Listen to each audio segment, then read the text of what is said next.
ಜೈಲಿನಲ್ಲಿ ಕುಳಿತು ಯಾರು ಟೆರರಿಸ್ಟ್ಗಳಂತೂ ಕರ್ಕೊಂಡಿದ್ದಾರೆ, ಯಾರೋ ಬಾಂಬ್ಗಳಾಗ್ತಾರೆ,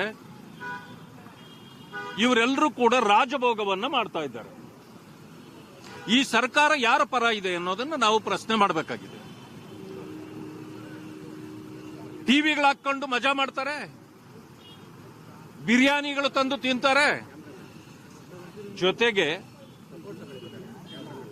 ಫೋನ್ಗಳಲ್ಲಿ ಕರೆ ಮಾಡಿ ಬೇರೆಯವ್ರಿಗೆ ಮಾತಾಡ್ತಾರೆ ಅಂತಂದ್ರೆ ಭಯೋತ್ಪಾದಕರಿಗೆ ಹೊರಗಡೆ ಓಡಾಡ್ತಕ್ಕಂಥದ್ದು ಉಚಿತವಲ್ಲ.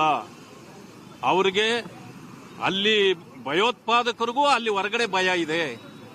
ಆದರೆ ಅವರನ್ನ ತಂದು ಜೈಲಿನಲ್ಲಿಟ್ಟು ಎಲ್ಲ ರಾಜಭೋಗ ನಾವೇ ಮಾಡಿಸ್ತೀವಿ ಅಂತಕ್ಕಂಥ ಸ್ಥಿತಿಯಲ್ಲಿ ಇವತ್ತು ಸರ್ಕಾರ ಇದೆ. ಇದು ಮೊದಲನೇ ಬಾರಿ ಅಲ್ಲ, ಅನೇಕ ಬಾರಿ ಇದಾಗಿದೆ, ಇವತ್ತು ಕೂಡ ಆಗ್ತಾ ಇದೆ. ಆದ್ರಿಂದಾಗಿ ನಾವು ಪ್ರಶ್ನೆ ಮಾಡಬೇಕಾಗಿದೆ. ಇವತ್ತು law and order situation in Karnataka is very worst ಅಂತಕ್ಕಂಥದ್ದು ಬಂದಿದೆ. ಎಲ್ಲಿ ನೋಡಿದ್ರು ಇವತ್ತು ಮರ್ಡರ್ಗಳಾಗ್ತಾ ಇದೆ, ಅತ್ಯಾಚಾರ ಆಗ್ತಾ ಇದೆ, ಕೊಲೆಗಳಾಗ್ತಾ ಇದೆ. ಇದೆಲ್ಲವನ್ನು ಯಾಕೆ ತಡೆಯಕ್ಕೆ ಆಗ್ತಾ ಇಲ್ಲ ಸರ್ಕಾರಕ್ಕೆ? ಮತ್ತೆ ನಿಮ್ಮ ಜೈಲುಗಳೇ ಇವತ್ತು ಅನ್ಸೇಫ್ ಅಂತಕ್ಕಂಥದ್ದಾಗಿದೆ. ಅಲ್ಲಿ ಯಾರನ್ನ ನೀವು ಶಿಕ್ಷಿಸಬೇಕಾಗಿದೆಯೋ ಅವರಿಗೆ ರಕ್ಷಣೆಗಾಗಿ ಜೈಲುಗಳು ಇದ್ದಂತ ರೀತಿಯಲ್ಲಿ ಇವತ್ತು ಸರ್ಕಾರ ನಡ್ಕೊಳ್ತಾ ಇದೆ. ಆ ಕಾರಣದಿಂದ ಇದನ್ನ ಪ್ರಶ್ನೆ ಮಾಡಬೇಕಾಗಿದೆ ಮುಖ್ಯಮಂತ್ರಿಗಳಲ್ಲಿ, ಅದರಿಂದ ಮಾಡ್ತಾ ಇದೆ. ಏರ್ಪೋರ್ಟ್ ನಲ್ಲಿ ಸಾಮೂಹಿಕ ನಮಾಜ್ ಮಾಡಿರುವಂತಹ ವಿಡಿಯೋ ವೈರಲ್ ಆಗ್ತಾ ಇದೆ. RSS ಕೇಳಿದ್ರೆ ಪರ್ಮಿಷನ್ ಕೊಡಲ್ಲ. ಏರ್ಪೋರ್ಟ್ ಅಲ್ಲಿ ಕೂಡ ಸೂಕ್ಷ್ಮ ಪ್ರದೇಶ, ಅಲ್ಲಿ ಯಾರನ್ನ ಅವಕಾಶ ಕೊಟ್ಟವರು ಅಥವಾ ಅನುಮತಿ ಕೊಟ್ಟವರು ಅಂತ ಪ್ರಶ್ನೆ. ಈಗ ಪ್ರಶ್ನೆ ಇರತಕ್ಕಂಥದ್ದು, ನಾವು ಹೇಳಿದ್ವಿ ಈ ದೇಶದ ಕಾನೂನು ಎಲ್ಲರಿಗೂ ಒಂದೇ,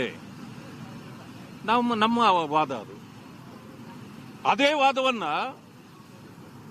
RSS ಅನ್ನ ಬ್ಯಾನ್ ಮಾಡಬೇಕು ಅಂದವರು RSS ಪರ್ಮಿಷನ್ ತಗೊಳ್ಬೇಕು, ಯಾರೋ ದೊಡ್ಡವರಲ್ಲ ನ್ಯಾಯದ ಮುಂದೆ ಅಂತ ಅವರೇ ಒಂದು ವಿರೋಧ ಮಾಡಿದ್ದವರು ಅದೇ ನಮ್ಮ ದಾರಿಗೆ ಬಂದ್ರು. ಈಗ ನಾನು ಕೇಳ್ತೇನೆ, ಎಲ್ಲರಿಗೂ ನ್ಯಾಯ ಒಂದೇ ಆಗೋದಾದ್ರೆ ನೀವು RSS ಅನ್ನು ಪ್ರಶ್ನೆ ಮಾಡೋರು, ಅಥವಾ ದಲಿತ ಸಂಘಟನೆಗಳನ್ನು ಪ್ರಶ್ನೆ ಮಾಡೋರು, ಅಥವಾ ರೈತ ಸಂಘಟನೆಗಳನ್ನು ಪ್ರಶ್ನೆ ಮಾಡೋರು, ಕನ್ನಡ ಸಂಘಟನೆಗಳನ್ನು ಪ್ರಶ್ನೆ ಮಾಡೋರು, ಈಗ ನೀವು ಉತ್ತರ ಕೊಡಿ.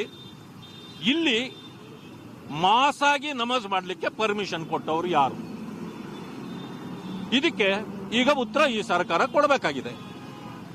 ಒಬ್ಬರಿಗೊಂದು ನ್ಯಾಯ ಮಾಡತಕ್ಕಂಥದ್ದಕ್ಕೆ ಈ ಸರ್ಕಾರ ಬೇಕಾ? ಇವತ್ತು ಉತ್ತರ ಕೊಡಬೇಕಾಗಿದೆ. ಧನ್ಯವಾದ.